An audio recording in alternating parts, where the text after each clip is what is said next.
राज्य सरकार ने आज विधानसभा में बजट पेश किया है और इस बजट को लेकर पक्ष और विपक्ष की ओर से तमाम प्रतिक्रियाएं आ रही है। मेरे साथ मंत्री हैं जोराराम कुमावत, उनसे बात करते हैं।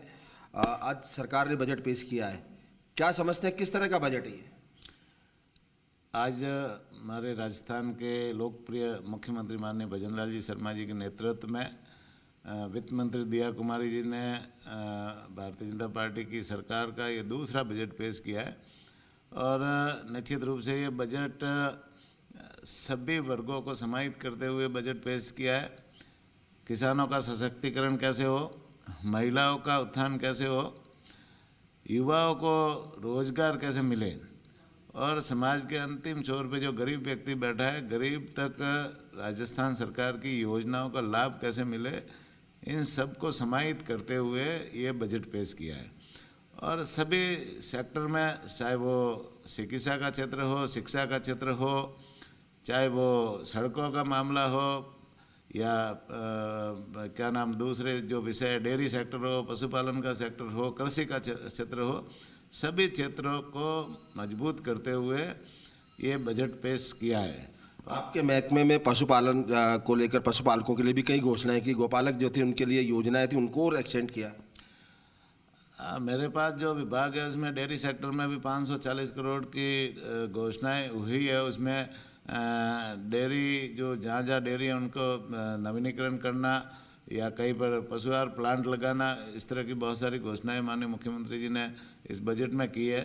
साथ ही गोपालक कार्ड जो बन रहा है उसमें कई तरह की समस्याएं आ रही थी, उनको सरलीकरण करने का काम भी किया है।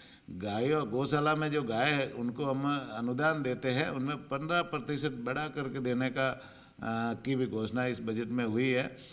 और चिकित्सा सुविधाएं पशुपालकों के लिए कैसे बढ़े, इस दिशा में 200 नए उपकेंद्र खोलने, 25 नए पॉलीक्लिनिक खोलने, 50 नए चिकित्सालय कर्मोन्नत करने और 50 और बहुउद्देशीय कर्मोन्नत करने की भी घोषणाएं की है। इस तरह से हर सेक्टर में माननीय मुख्यमंत्री जी ने काम किया, बजट में घोषणा की है। और देवस्थान विभाग में भी बहुत सारी घोषणाएं की है। हमारे जो देवस्थान विभाग के 593 मंदिर है, उनके विकास के लिए राजस्थान के अंदर जो मंदिर है उनके लिए 100 करोड़ की घोषणा की है और प्रदेश से बाहर जो मंदिर देवस्थान विभाग के हैं उनके लिए विकास की भी घोषणा की है। साथ ही साथ पुजारियों का जो पहले उनका वेतन 5,000 रुपये मिलता था अंशकालीन पुजारी, उनको 7,500 करने की भी घोषणा की है। मंदिरों में जो भोग अनुराग के जो राशि है वो पहले 1,500 मिलती थी, अब उसे सीधा डबल करके 3,000 करने की घोषणा की है। हमारी जो वरिष्ठ नागरिक तीर्थ यात्रा चलती है उसमें काठमांडू नेपाल के लिए हम 6,000 यात्रियों को यात्रा कराते हैं और 30,000 लोगों को रेलवे से देश के विभिन्न दर्शनीय स्थलों की यात्रा कराते हैं।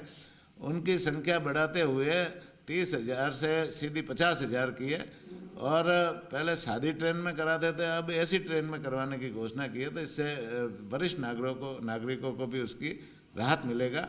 अब ये जो रोड के ऊपर जो बेसहारा नंदी घूमते हैं उनके लिए भी माननीय मुख्यमंत्री जी ने, माननीय दिया कुमारी जी ने घोषणा की है कि भाई जो किसान बैलों से खेती करेगा उसको 30,000 रुपये की उनको सहायता अनुदान दिया जाएगा।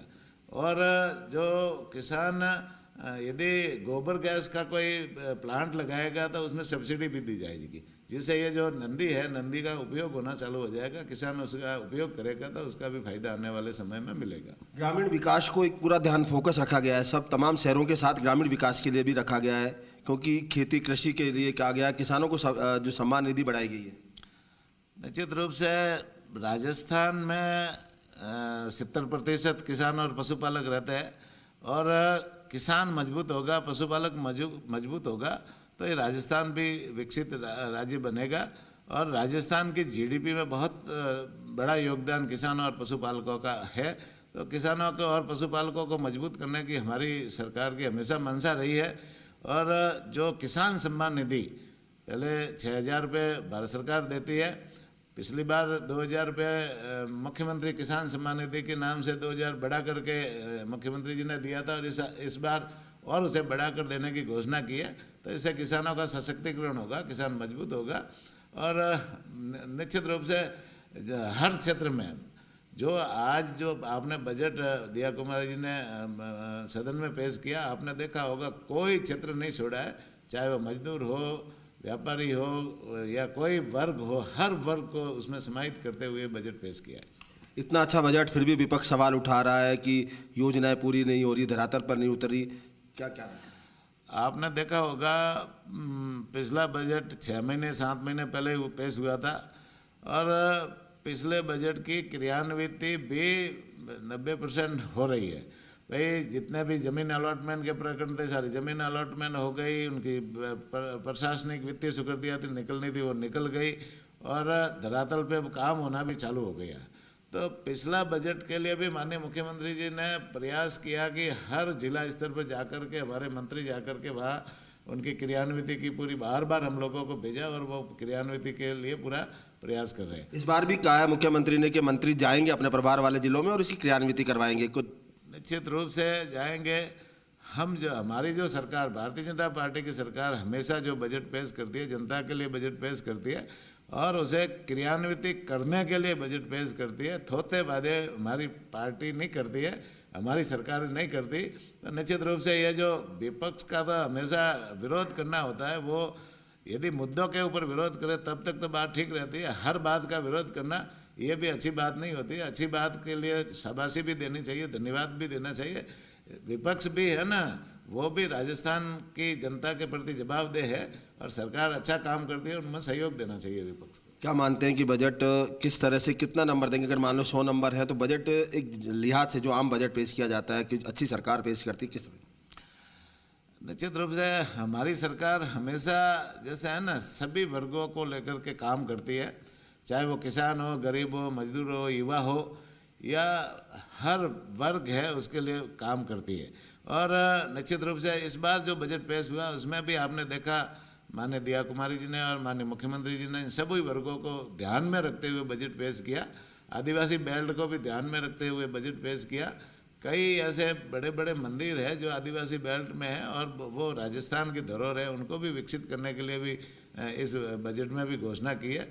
और निश्चित रूप से पशुपालकों के लिए तो विशेष रूप से बहुत सारी घोषणाएं की है। तो ये आने वाले समय में इसका फायदा है ना राजस्थान की जनता को मिलेगा, ये लंबे समय तक है राजस्थान की जनता को इसका फायदा मिलेगा। खुशबू, क्योंकि मंत्री थे जोराराम कुमावत जिन्होंने कहा कि जो बजट है सर्वजन हिताय है, यानी हर व्यक्ति के हित के लिए है और न केवल यहाँ शहरी लोग क्षेत्रों में बजट का फायदा मिलेगा बल्कि सुदूर ग्रामीण इलाके में जो बैठा है व्यक्ति उसको भी इस बजट की जो घोषणाएं हैं उनका फायदा मिलेगा। और ये बजट की जो घोषणा है उनका फायदा एक लंबे अवधि तक मिलेगा।